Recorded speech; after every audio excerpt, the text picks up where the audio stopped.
और अब खबर राजधानी जयपुर से है, जहां पर जोधपुर के रेजिडेंट डॉक्टर रहित बिश्नोई की सुसाइड के मामले को लेकर प्रशासन और मृतक का डॉक्टर के परिजनों के बीच वार्ता विफल रही। मृतक रेजिडेंट के परिजनों को बुलाया गया है और वार्ता तो हुई, लेकिन वार्ता विफल रही। जोधपुर मेडिकल कॉलेज प्रोफेसर और पुलिस अधिकारी इस वार्ता में मौजूद भी रहे। किसी बड़े अधिकारी के नहीं होने पर परिजनों ने इनकार कर दिया है। दूसरी तरफ प्रशासन ने भी परिजनों की सभी मांगे मानने से इनकार कर दिया है, जिसके बाद मृतक रेजिडेंट परिजन वार्ता को छोड़कर बाहर आ गए। एसएमएस मॉर्चुरी के बाहर मृतक रेजिडेंट के परिजनों के धरने का आज चौथा दिन है और अपनी कई मांगों को लेकर जो मृतक रेजिडेंट डॉक्टर है उसके परिजन अड़े हुए हैं। ना तो परिजन मानने को तैयार है, ना ही प्रशासन परिजनों की मांगों को लेकर हामी भर रहा है और ये जो विरोध प्रदर्शन है ये लगातार जारी है। ये वार्ता भी विफल रही।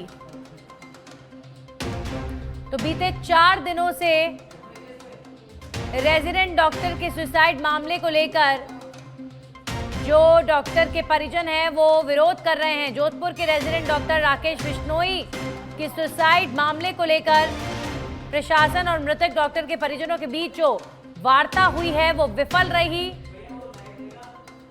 मृतक रेजिडेंट के परिजनों को वार्ता के लिए बुलाया गया था, लेकिन ये बातचीत भी विफल रही।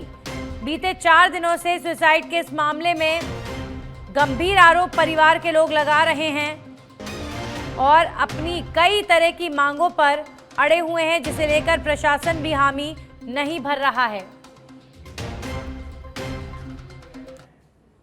और अब खबर जयपुर से है। फर्स्ट ग्रेड शिक्षक भर्ती परीक्षा और यूजीसी नेट परीक्षा तिथियों में टकराव देखने को मिल रहा है। पूर्व सीएम अशोक गहलोत ने सरकार से मांग की है और कहा कि आरपीएससी द्वारा फर्स्ट ग्रेड शिक्षक भर्ती परीक्षा 23 जून से 4 जुलाई तक आयोजित की जा रही है। इसी बीच यूजीसी नेट परीक्षा की तारीख 25 से 30 जून के बीच घोषित कर दी गई है। बड़ी संख्या में अभ्यर्थी ऐसे हैं जो इन दोनों परीक्षाओं में शामिल होते हैं। ऐसे में अभ्यर्थियों के सामने मुश्किलें हैं कि वे किस परीक्षा में शामिल हों। हरियाणा एवं उत्तर प्रदेश में भी इसी तरह की परिस्थिति बनी तो वहां की राज्य सरकार एवं पीएससी ने स्थानीय परीक्षा को आगे बढ़ा दिया। अब राजस्थान सरकार एवं आरपीएससी को अभ्यर्थियों के हित और परिस्थिति को देखते हुए निर्णय लेना चाहिए। पूर्व सीएम अशोक गहलोत ने सोशल मीडिया पर अभ्यर्थियों की इस परेशानी को रखा है और सरकार से मांग की है कि परीक्षा की तारीख में बदलाव होना चाहिए। जयपुर से खबर, विद्युत करंट से हेल्पर की मौत का मामला। विधायक गोपाल शर्मा के आश्वासन के बाद राजी हुए परिजन। एसएमएस अस्पताल की मॉर्चुरी के बाहर प्रदर्शन कर रहे परिजनों से मिले विधायक गोपाल। 15 लाख का मुआवजा, इंश्योरेंस की राशि, डेयरी बूथ और एक परिजन को संविदा पर नौकरी का आश्वासन दिया गया है। आश्वासन के बाद परिजनों की सहमति से पोस्टमार्टम की प्रक्रिया शुरू हो चुकी है। कल विद्युत कार्य करते समय करंट लगने से हेल्पर की मौत हुई थी, जिसे लेकर हेल्पर के जो परिजन हैं वो विरोध प्रदर्शन लगातार कर रहे थे और अब विधायक गोपाल शर्मा ने वहां पर परिजनों से जाकर बातचीत की है, उनकी मांगों को लेकर आश्वासन दिया है, जिसके बाद अब हेल्पर की बॉडी का पोस्टमार्टम करवाया जा रहा है।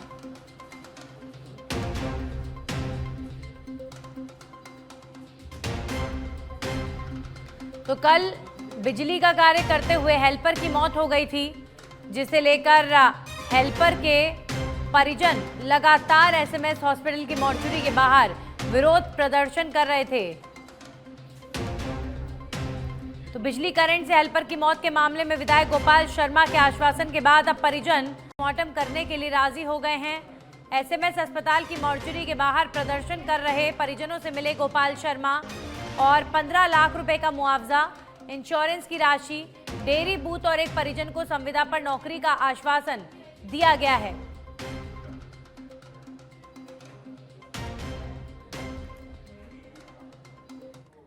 जयपुर के महात्मा ज्योतिबा फुले टर्मिनल मार्केट मोहाना मंडी में अव्यवस्थाओं को लेकर फल और सब्जी थोक विक्रेता संघ का प्रतिनिधिमंडल सांसद मंजू शर्मा से मिला और संघ अध्यक्ष योगेश तंवर ने मंडी में ड्रेनेज, सीवरेज, पेयजल, सुरक्षा, सफाई और प्राथमिक चिकित्सा केंद्र जैसी सुविधाओं की कमी की जानकारी दी है।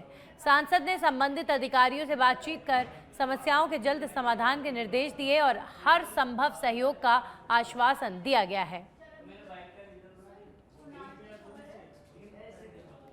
पाली के देसूरी में सीएम भजनलाल शर्मा के निर्देशन पर बीजेपी के जरिए वंदे गंगा जल संरक्षण जन अभियान को लेकर विभिन्न कार्यक्रम का आयोजन किया जा रहा है।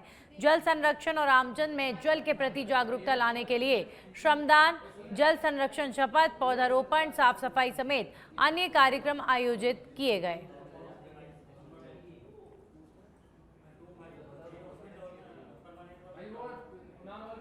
और अब खबर अलवर से है, जहां पर राज्य सरकार के निर्देशों के तहत जून से सितंबर तक के लिए बाढ़ नियंत्रण कक्ष स्थापित किए जाने थे, लेकिन जिले में इसके लिए कोई नया इंतजाम नहीं किया गया।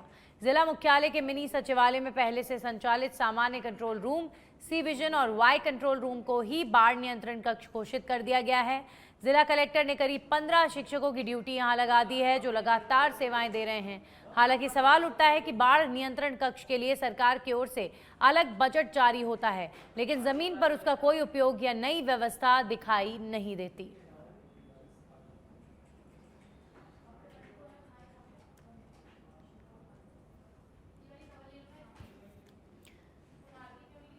तो अलवर में बाढ़ नियंत्रण कक्ष में शिक्षक का बड़ी जिम्मेदारी निभा रहे हैं। कंट्रोल रूम को ही बाढ़ नियंत्रण कक्ष बना दिया गया है। हालांकि बाढ़ नियंत्रण कक्ष के लिए सरकारें अलग बजट जारी करती हैं, अलग से इसका स्पेस बनाने की बात कही जाती है, लेकिन ऐसा नजर नहीं आता। जिला कलेक्टर ने करीब 15 शिक्षकों की यहां पर ड्यूटी लगा दी है। कंट्रोल रूम को बाढ़ नियंत्रण कक्ष घोषित कर दिया गया है और वहां पर शिक्षकों की ड्यूटी लगा दी गई है।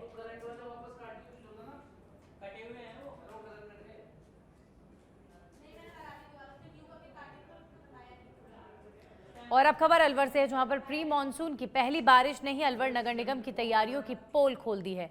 शहर की सड़कों पर जल भराव की स्थिति उत्पन्न हो गई है। हर तरफ कीचड़ और गंदगी का ढेर लगा हुआ है। इससे आमजन को भारी परेशानी का सामना करना पड़ रहा है। जब सच बेधड़क की टीम ग्राउंड जीरो पर पहुंची तो स्थिति चिंताजनक पाई गई। जगह जगह जल भराव, उखड़ी सड़कें और खुले नाले नगर निगम की नाकामी का सबूत पेश कर रहे हैं। हैरानी की बात यह है कि हाल ही में अलवर को स्वच्छ और सुंदर बनाने के उद्देश्य से अतुल्य अलवर अभियान चलाया गया था, लेकिन नगर निगम के लापरवाह रवैये ने पूरे अभियान पर पानी फेर दिया। नगर निगम आयुक्त जितेंद्र सिंह नरूका ने कहा कि निगरानी प्रणाली से सफाई कार्य की मॉनिटरिंग हो रही है।